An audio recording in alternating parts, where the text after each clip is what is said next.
Hey guys, James Wilson Taylor here for Rock Sound at 2000 Trees Festival. Here he is, the man himself, Mr. Frank Iero. How are you, sir? I'm doing good. Yeah, good to see you, man. Good to see you, man. Catching you fresh on site today at 2000 Trees. What are you making of it so far? It's got a nice vibe over here, right? There's a lot of grass. Yep. Over there, and there's a hill. Yep. I do see a lot of trees. I haven't counted them yet.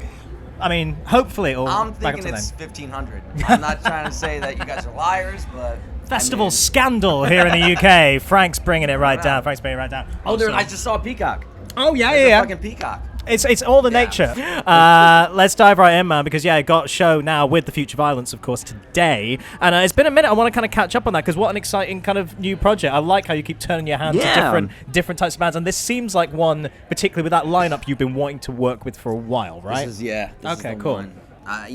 It's been like, that's been my chase for that's my white whale. A lot of the musicians that I convinced somehow to join me in this project. I've just been admiring from afar for like 20 years.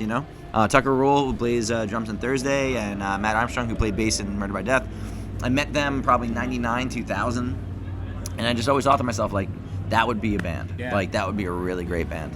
And just so happened that everybody was free, and then we ended up, Kaylee Goldsworthy, who I met about 3 years ago, she was free as well, and my brother-in-law, Evan, who's been in the Patience and the Celebration. That to me was like that's the dream team. Yeah. If I had like a fantasy football or fantasy band, fantasy squad, rock star yeah, league. right, yeah, rock star league, that would be it. Yeah, it's coming together. Yeah. Now I can just get somebody to fucking sing and play guitar.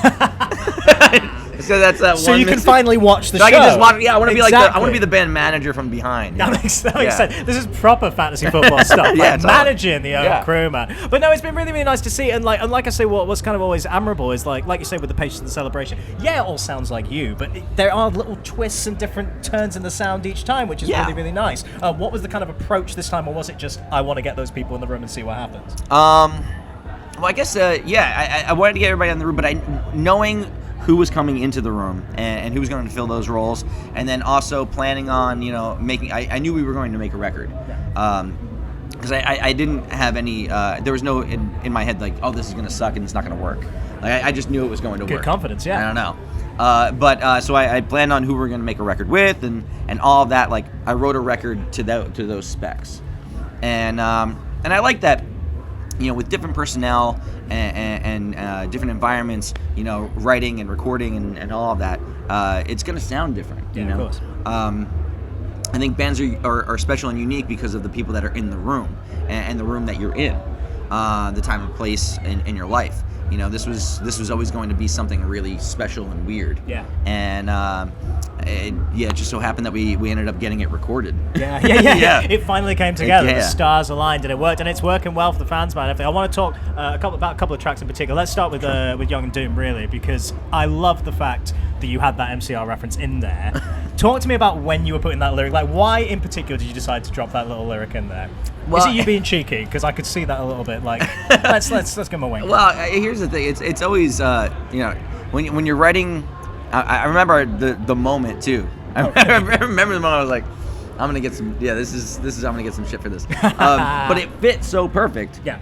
And it came out of my mouth like in my basement, like writing the words to this verse. And I was like, oh, that would be so good if I did that. It just fits so nicely, though. It fits so nicely, and it really, I think, tied together the different worlds. Yeah. And immediately I wrote an email to the guys, and I was like, hey, listen, I got this song. I think I'm gonna drop this reference. It's going, like, people are gonna like lose their minds about it. How do you feel about that? And everyone was like, oh, that's hilarious. Yeah. So. It's a nice nod, but again, it's the fact that like in this new project you are moving forward, you're trying new things, but it's nice to nod to your past here and there as well. Yeah, it reminds me of like when you find out like one superhero is in the same universe as another one kind of thing, like it's like the MCU of the music world. Is that what we're doing? Yeah. I like that a lot. And speaking of which, as well, I do love the fact that all you guys, with past and present, with everyone you've worked with, you always see like, particularly with the MCR guys, doing little collabs here and there and stuff. You got Ray in to mix, like it was doing something. How did that kind of come together on that particular track? That was we did a session in New York at the New York City Winery, and it was a fun session. It was I just got back from Mexico, where I had to like cancel all these shows because I had like bronchitis and stuff like that, and we did these songs in this wine cellar basement, and it was really awesome, and actually came out pretty good. Yeah, it was awesome. And they said to us, like, oh, we have these tracks, we'll just send them to you tomorrow. Do you have somebody in mind to mix? Or we could just do it. And I was like, oh, no, wait, I know somebody that mixes. Yeah. So I called Ray up and saw if he wanted to do it, and he did. So that was just one of those things. Yeah, perfect man for the job right there. I want to talk to you as well about, we saw you the other week, of course, at Warped Tour for Warped Tour 25, which is very, very exciting. Such a huge impact on your career. I know you've already talked a little bit about favourite memories and everything, but how was it actually getting up on that stage for this anniversary year of Warped Tour? That's got to be kind of an emotional moment, I would imagine. It's funny, like, it's been so long since I did a Warped Tour show that I was like, oh man, it's gonna be a different band. It's a different mindset. I wonder what it's gonna be like, and immediately it all came back. I was like, oh no, wait, this is what Warped Tour is. I remember now. Nice. Yeah, it was really, really fun. Yeah, all sunk in. No, that's really, really nice to hear. I want to talk about another specific of your tracks you play, because I saw you did a lovely thing on Twitter the other day. I hadn't realised with BFF when you were just talking about your kids and everything on that track as well. That's just such a kind of lovely thing, and I don't think I've seen many people do that before in terms of working on songs with their kids and having that kind of intimacy there. Talk to me a bit about that one in particular. Yeah, I mean, I don't know. I'm sure somebody else has done it. Somebody else must have, but in recent memory, I would say. No. I invented it. You take the credit, man. Originating the idea of having your children on a song, I mean, really, that's the reason to have them. Yes. You want to start another band, that's it. Further your career with... No. So we ended up, we wrote this song together, and it's amazing to be in different countries, different places, places where people don't even necessarily speak the language I'm singing, and to have them sing along to a song that, like, my 9-year-old daughters wrote, like, that's lovely. That blows my mind. And I really feel like that pays testament to, like, that anything is possible. Like, if you want to create, if you want to make things and affect people with it, like, just do it. Yeah. Because, a 9-year-old from New Jersey was able to do it. Like, that's amazing. No, it's a nice little inspirational story for sure. I want to talk then moving forward then, what is kind of next for you, man? Are you going to be doing more Future Violence stuff? Are you going to start another new project? I feel like you always have something on the boil here, man. What's the rest of the year? Well, the rest of this year, I believe, is going to be a lot of touring with the Future Violence. I do have ideas I'm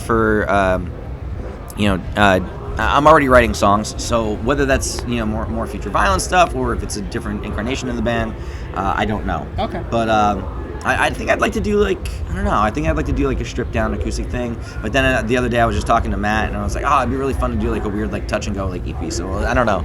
I'm all over the place kind of. Loads and loads of ideas. Yeah. And in terms of like you say, this was the lineup you'd been wanting to do for like 20 years at this point. I know. Is there any other more kind of collaborators you want to bring in? And it's like, I would love to do a band with that guy. Definitely, but I can't say it until it happens. Oh, okay. Don't jinx it. Yeah. That's fair. I like that. You got to be superstitious in these situations. Frank, it's always really good to see you, man. Have a great show today. Pleasure, man. And we'll hopefully catch up with you again later Sounds this year. good. All right, Frank, everybody. Cheers.